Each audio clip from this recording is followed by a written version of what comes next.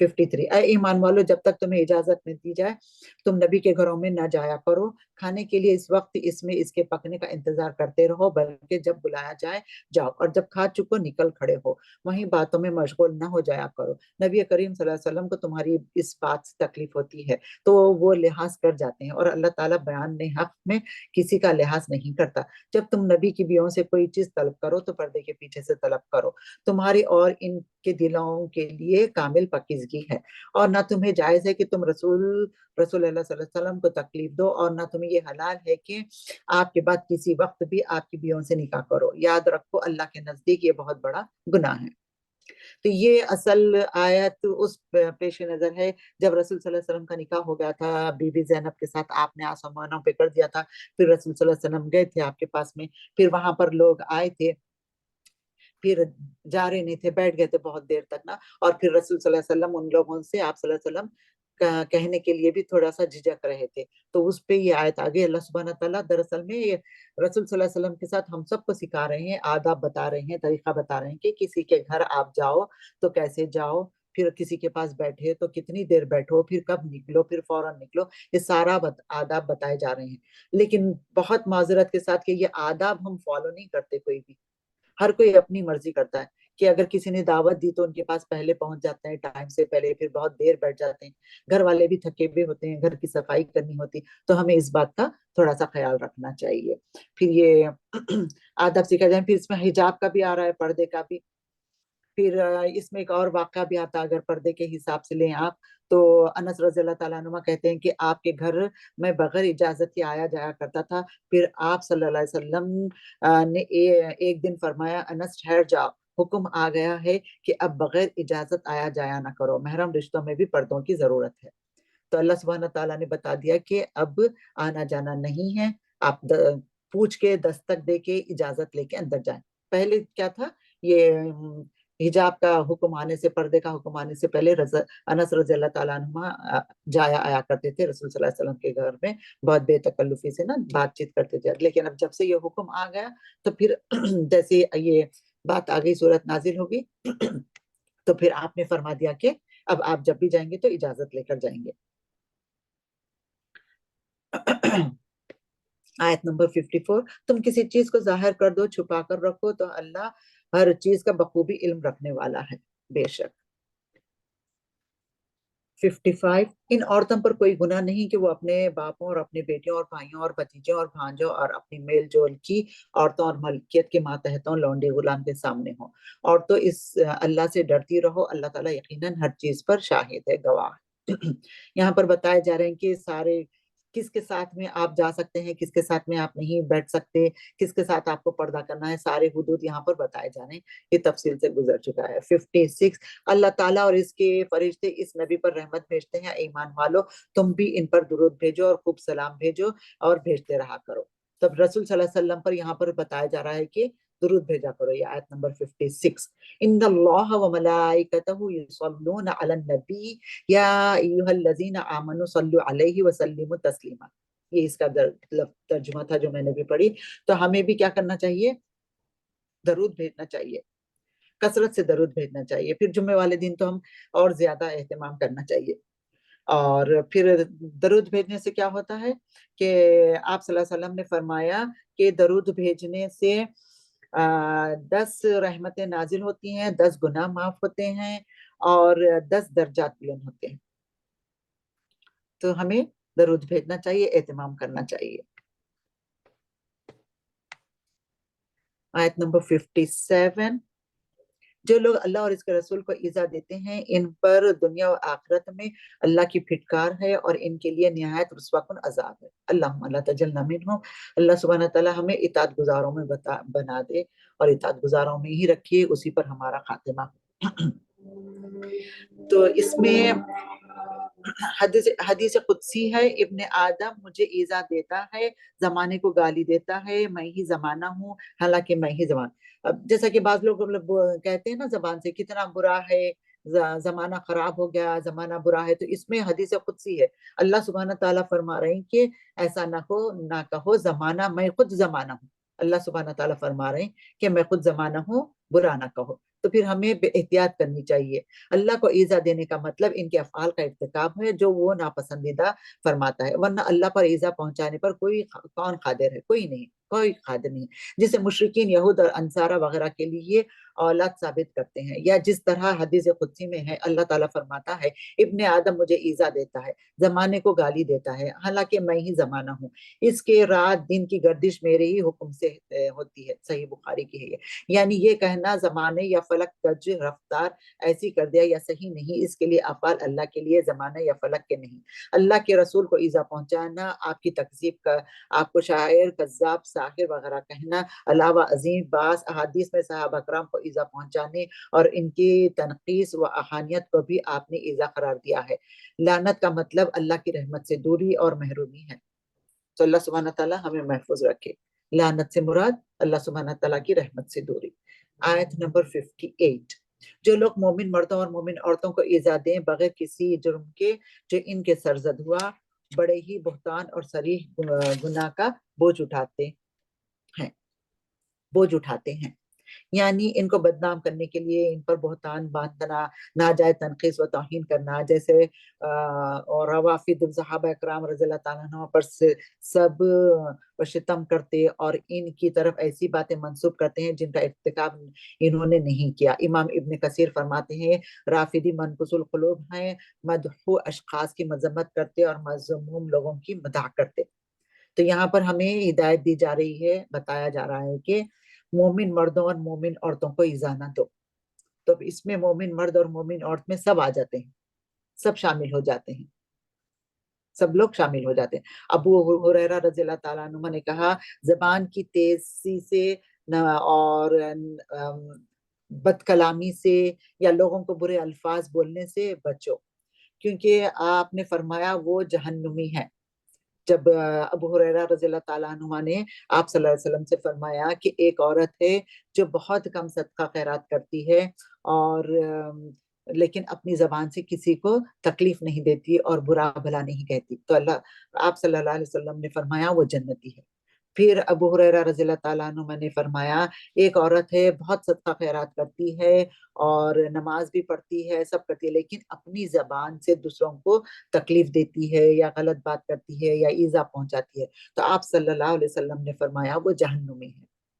تب ہمیں اپنے آپ کو اس پر رکھ کے دیکھنا ہے کہ میں کیا کرتی ہوں، کیا میری زبان سے کچھ ایسے الفاظ نکلتے ہیں جو کسی کا دل دکھتا ہے یا کسی کو برا لگتا ہے، یا میں کسی کے بارے میں کچھ بولتی ہوں یا میں کسی کے لیے کچھ کہتی ہوں. تو پھر اپنا محاسبہ آپ کریں اس سے پہلے کہ ہمارا محاسبہ ہو جائے. ہم خود کر لیں، کیونکہ دوسرے بولے تو بہت برا لگتا ہے نا، لیکن بولنا چاہیے. اگر بہترین دوست ہے تو ایک دوسرے کو بتانا چاہیے، اعلان کر کے نہیں، اکیلے میں تنہائی میں بلا کے. اگر محسن اور اچھی دوست ہے تو اکیلے میں بتا دے کہ فلانے وقت پر فلانی جگہ پر فلاں کے ساتھ میں آپ نے یہ تھوڑی سی زیادتی کی تھی.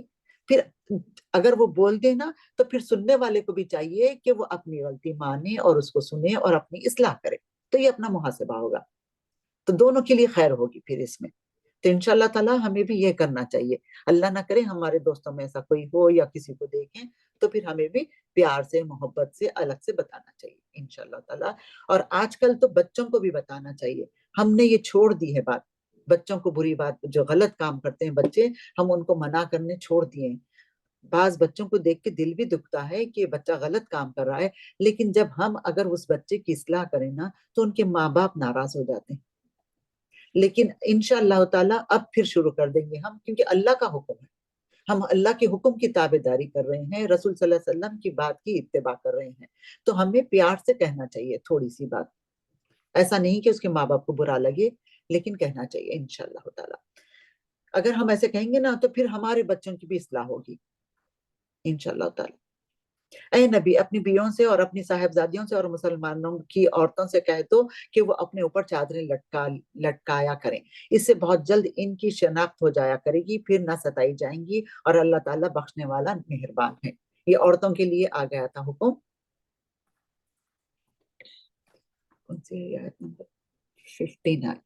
اب اس میں جو حکم آیا نا وہ اوپر سے چادریں ڈال لینے کا، تو جب یہ حکم آ گیا تو مدینے میں انصار کی عورتوں نے جو چادر فوراً لے لی.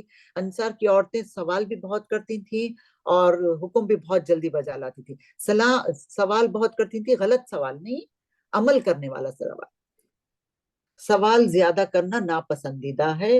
ایسے سوال جو آپ کسی کو آزمانے کے لیے یا کسی کی تعلیم دیکھنے کے لیے یا کسی کا علم کتنا ہے دیکھنے کے لیے یا اس پر عمل نہیں کرنے کے لیے، ایسے سوالات منع ہیں. لیکن ایسا سوال آپ ضرور کر سکتے ہیں جس سے آپ کو فائدہ ہو اور جس پہ آپ عمل کرنے کا ارادہ رکھتے ہیں. جیسے یہ حکم آیا تھا جلباب کا، تو پھر مدینے میں عورتیں نا پورا اوپر سے چادر ڈالنی تھی. اگر ان کے پاس نہیں ہوتی تو کسی کے پاس سے لے کے اوڑھ لیتی تھی، اوڑھ لے کے جاتی تھی. پھر بی بی عائشہ رضی اللہ تعالیٰ عنہ سے مروی ہے کہ جب ہم فجر کی نماز پہ جاتے تھے اور جب واپس آتے تھے تو ہم ایک دوسرے کو نہیں پہچان پاتے تھے.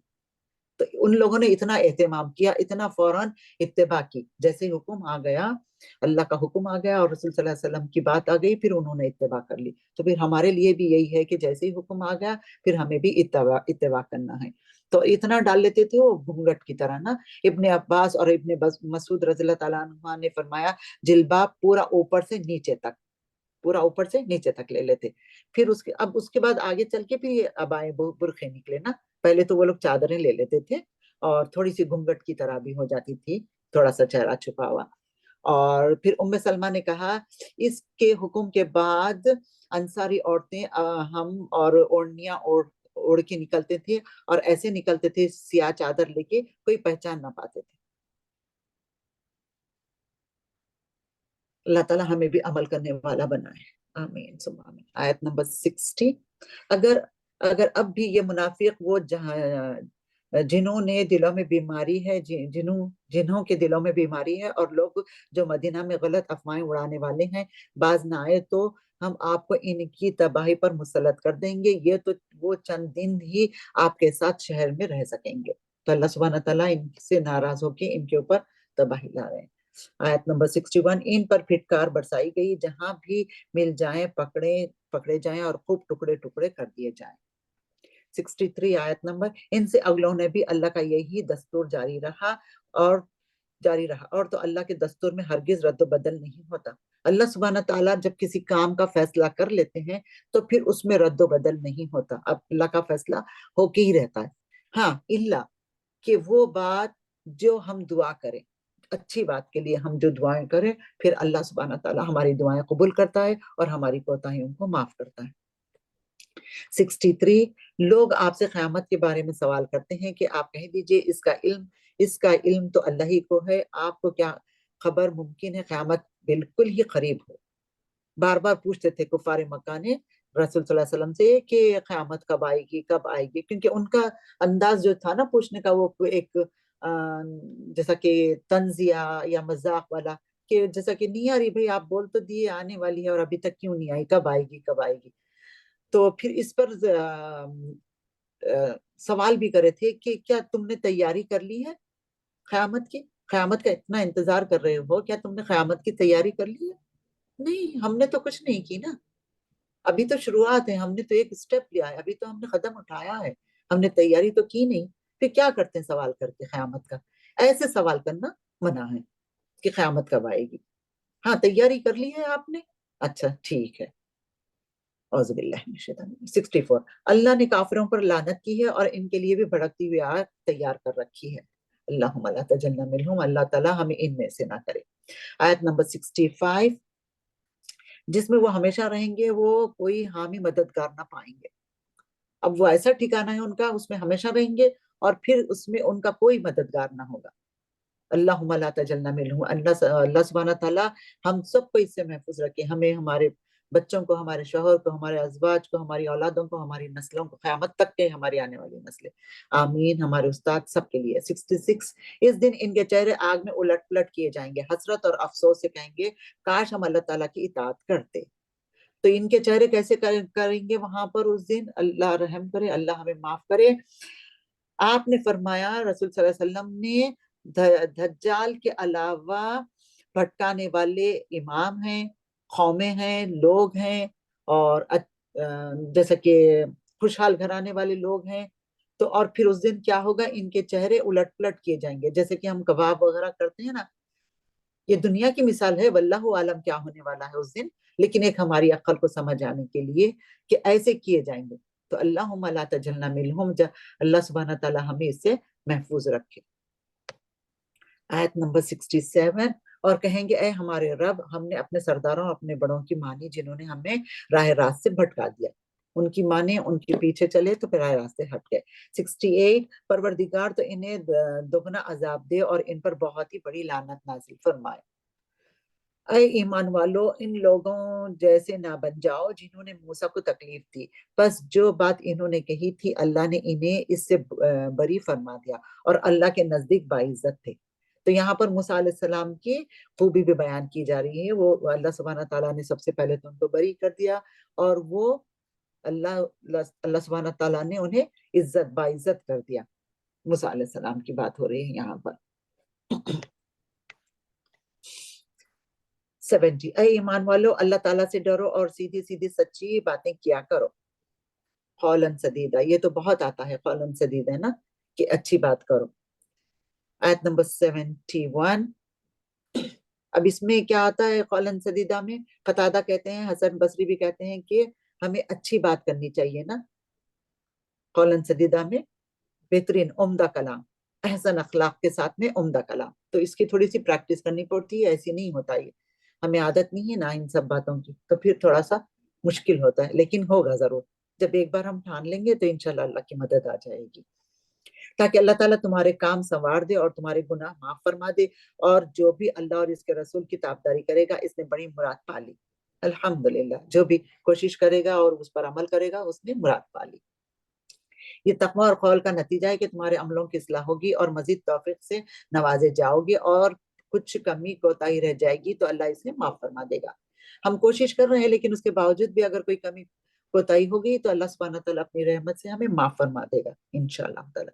آیت نمبر 73، ہم نے اپنی امانت کو آسمانوں اور زمینوں پر پہاڑوں پر پیش کیا، لیکن سب نے اس کے اٹھانے سے انکار کر دیا، اس سے ڈر گئے، مگر انسان نے اٹھا لیا، وہ بڑا ہی ظالم جاہل ہے۔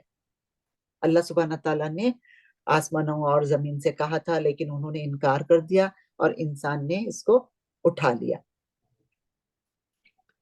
امانت ہے نا یہ، انسان نے لے تو لیا لیکن امانتوں کو پورا نہیں کر رہا۔ اب ہم اس میں کیا کیا آتا ہے، ہمارے جو ہم نے یہ ذمہ داری اٹھا لی ہے، اللہ سبحانہ تعالیٰ نے جو دی ذمہ داری ہم نے اٹھا لی ہے، تو اب اس میں کیا کیا آئے گا؟ ہر چیز آ جائے گی اس میں۔ جب آپ امانت کی بات کرتے ہیں تو ہم نے یہ ذمہ داری اٹھا لی ہے تو ہمارا چلنا پھرنا بھی امانت ہے۔ عبداللہ بن عمر کہتے ہیں کہ جسم کا ہر اعضا اللہ کی امانت ہے، اس کو صحیح استعمال کرو تو قیامت والے دن سرخرو ہو جاؤ گے، اور پھر یہ اعضا بھی ہماری گواہی دیں گے۔ اس کا غلط استعمال کریں گے تو پھر قیامت والے دن یہ ہمارے خلاف گواہی دیں گے۔ اللہ سبحانہ تعالیٰ آج یہ نہیں بولتے نا، یہ اعضا ہمارے نہیں بولتے، ہماری زبان چلتی ہے نا آج، اعضا نہیں بولتے، لیکن قیامت والے دن اللہ سبحانہ تعالیٰ کے اذن سے یہ سارے بول پڑیں گے، یہ بتا دیں گے کہ اللہ میں نہیں جانا چاہتا تھا لیکن یہ اس نے قدم اٹھا کے لے گئے، یا اللہ تعالیٰ میں اس ہاتھ سے یہ نہیں کرنا چاہتا تھا لیکن اس نے کر دیے، یا اللہ تعالیٰ میں یہ نہیں دیکھنا چاہتا تھا لیکن دیکھ لیا۔ بہرحال ہر چیز دیکھ لیں آپ، پوری تفصیل تو مشکل ہے، تو آپ دیکھ لیں جو ہمارے پاس اللہ سبحانہ تعالیٰ کی امانتیں رکھی ہوئی ہیں، اس کا بہترین استعمال کریں اور اس سے فائدہ اٹھائیں، اور جب اچھے کام کریں گے تو دنیا اور آخرت میں دونوں جگہوں پہ بہترین اجر ملے گا انشاءاللہ تعالیٰ۔ پھر بہترین کام کر کے ہمیں کیا کرنا ہے، امید بھی رکھنی ہے، ایسا نہیں کہ کام کر دیا اور خوش ہو گئے کہ یہ سب مجھے ملنے والا ہے، نہیں، بہترین کام کر کے پھر اللہ پہ چھوڑ دیں اور امید رکھیں اچھی، گمان بھی رکھیں اچھا کہ میرا اللہ میرے لیے بہتر کرے گا اور میں اپنی اللہ کی رحمت سے میں جنت میں داخل ہوں گی انشاءاللہ تعالی ہم سب۔ آیت نمبر 73، یہ اس لیے کہ اللہ تعالیٰ منافق مردوں عورتوں اور مشرک مردوں عورتوں کو سزا دے اور مومن مردوں اور مومن عورتوں کی توبہ قبول فرمائے، اور اللہ تعالیٰ بڑا ہی بخشنے والا اور مہربان ہے۔ یہاں پر اللہ سبحانہ تعالیٰ ہمیں خوشخبری دے دی ہے مومنوں کو کہ بھئی ہمارے پر اللہ سبحانہ تعالیٰ مہربان ہے، لیکن مہربانی اللہ تعالیٰ کی اس وقت ہوگی جب ہمارے پاس تقویٰ ہوگا۔ سورۃ سبا، اس میں دیکھیے آپ، اس کا نمبر ہے 34 سبا کا، اور آیات ہے اس میں 54۔ بسم اللہ الرحمن الرحیم، شروع کرتی ہوں میں اللہ تعالیٰ کے نام سے جو بڑا مہربان نہایت رحم فرمانے والا ہے۔ الحمدللہ الذی لہ ما فی السماوات وما فی الارض ولہ الحمد فی الآخرۃ وہو الحکیم الخبیر۔